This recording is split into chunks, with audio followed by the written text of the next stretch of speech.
Ladies and gentlemen, Jim Nance.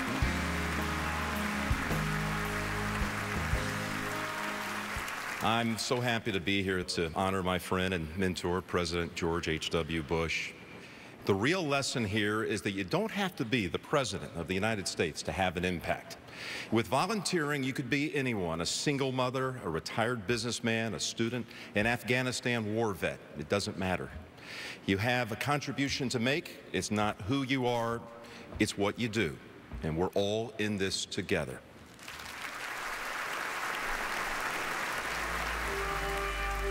Gary Maxworthy was a retired executive in the food industry who wondered if he could change what California food banks offered. He convinced growers and packers to donate fresh food and bought the rest at a discount supermarkets.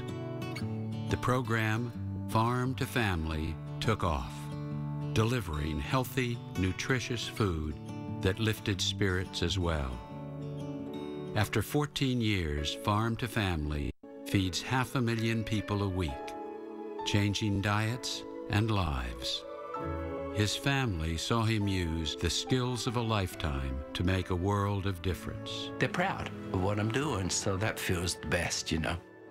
Rhonda Ulmer was a single mother whose children's school was about to be shut down due to low test scores. She was asked to head the PTA and discovered that other parents were also struggling. If parents are not able to meet the basic needs for their children, how are they really able to help them be successful in school? Rhonda founded the University for Parents to teach parents how to help themselves so they could help their kids.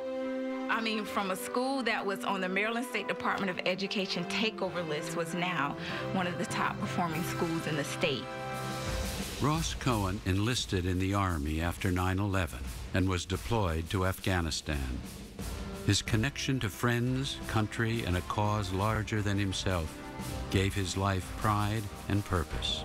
I knew that I wanted to continue serving in some way. After the Army, he helped found Mission Serve, an organization that brings military and civilians together, uniting them in volunteer work to help one another.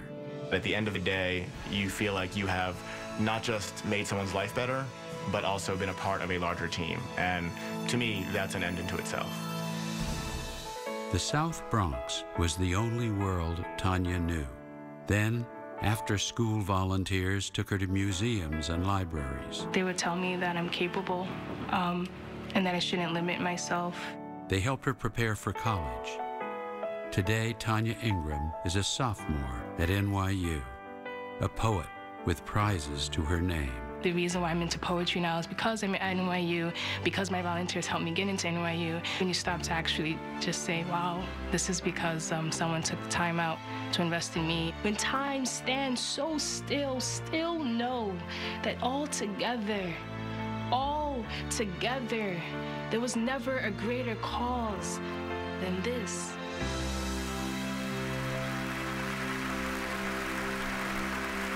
Ladies and gentlemen, Ross Cohen, Gary Maxworthy, Tanya Ingram, and Rhonda Ulmer.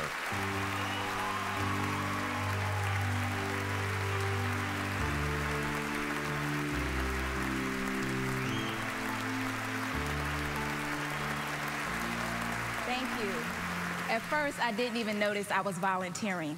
Like so many of us, we didn't think that what we were doing was public service. We was presented with a challenge and saw it as an opportunity. Sometimes that's the way it happens. You get involved and something else takes over. You don't even realize you're a point of light until you see the beam.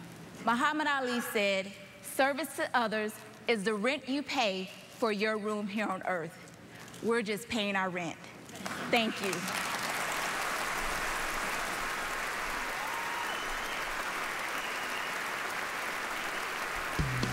Ladies and gentlemen, Reba McEntire.